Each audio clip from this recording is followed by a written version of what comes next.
องจันทร์เพชรแสงจันทร์ก็เพชรชนะจันทร์เพชรทุกสีภาษาที่ต้องเป็นเพชรทุกอย่างสิบกว่าล้านครับดูครับวันที่สามวันนี้จากสิบกว่าล้านเพชรขาครับสมบัติสุดท้ายของแดงพยายามชกน้อยครับ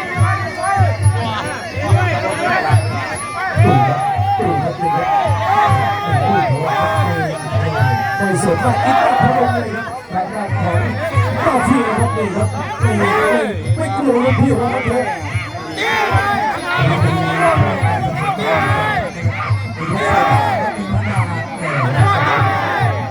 ส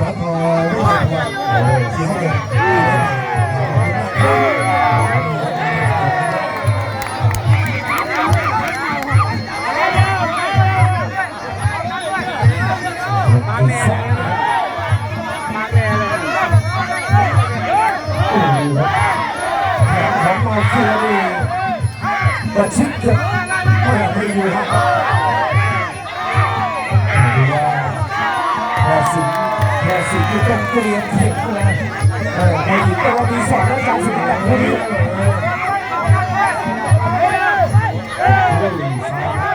ฉายเข้าซ้ายเทียร์ฮอกแล้วต้องมีเข่าแล้วก็เทียร์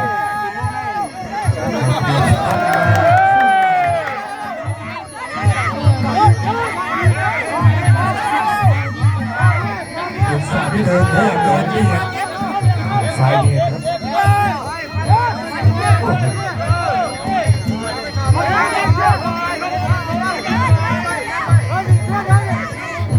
ับชนลงเจอพวกผม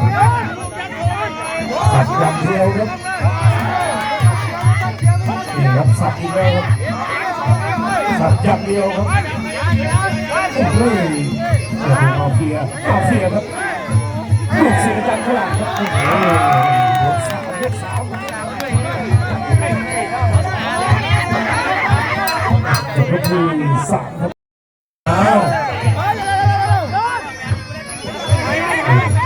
ตำบลศรีสะเกษทีมงานรัตนบุรีครับเพลงขาชักก็สั่งครับแต่สั่งดูหรือเปล่าครับ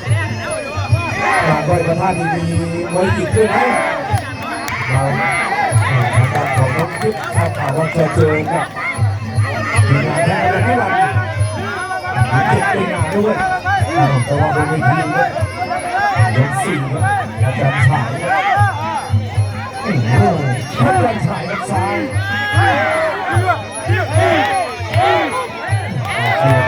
ประเภทนักเลงขับบนทุนรถวิ่งกับซ้ายดูซ้ายนะครับเป็นอาจารย์ฉายพยายามสปีดนะครับดูสิครับอาจารย์กุหลาบแสนจัดเลยไปหาหัวมันนะครับโอ้โห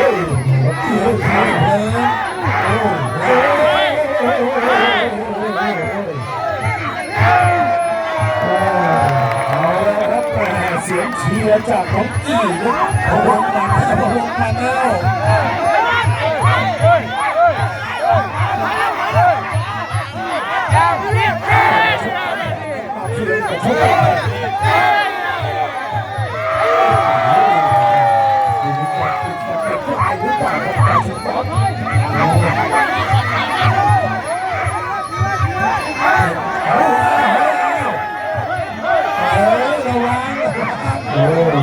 เตี้ยสเตเลนนะครับเตี้ยสเตเลนถึง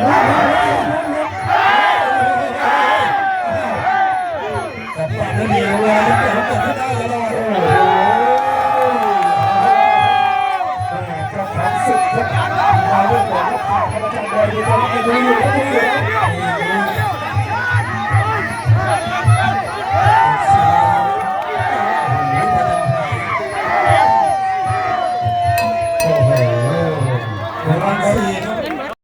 ดูยกห้าครับยกสุดท้าย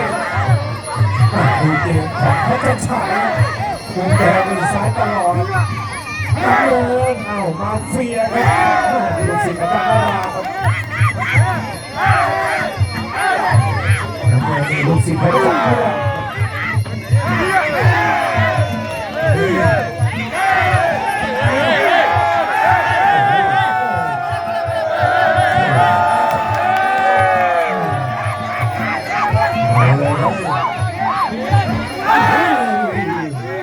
จันทร์เอาเดินมาเฟีย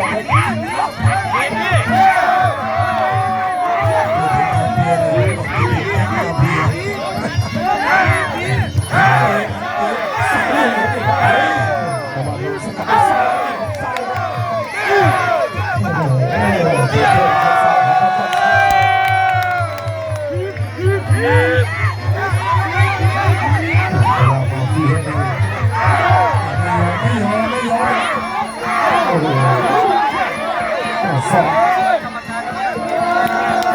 เขาบอกว่าการชนะเรายังไม่เห็นเพราะว่าสองมวยหญิงกับสองมวยชายนี่จะคงไม่เหมือนกันครับ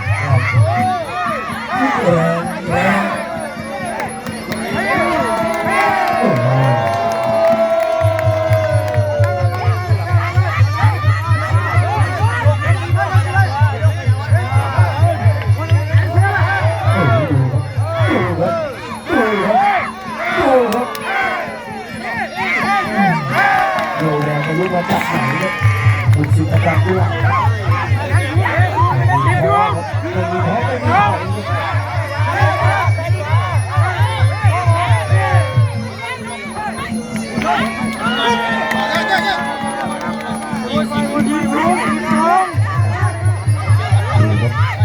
กสุดท้ายมีสักโป๊กไว้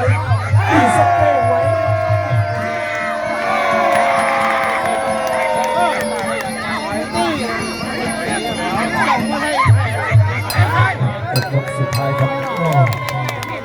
แข่งหัวใจครับว่าใครจะได้รับการชื่นมือทีเหลือเกินชูเบอร์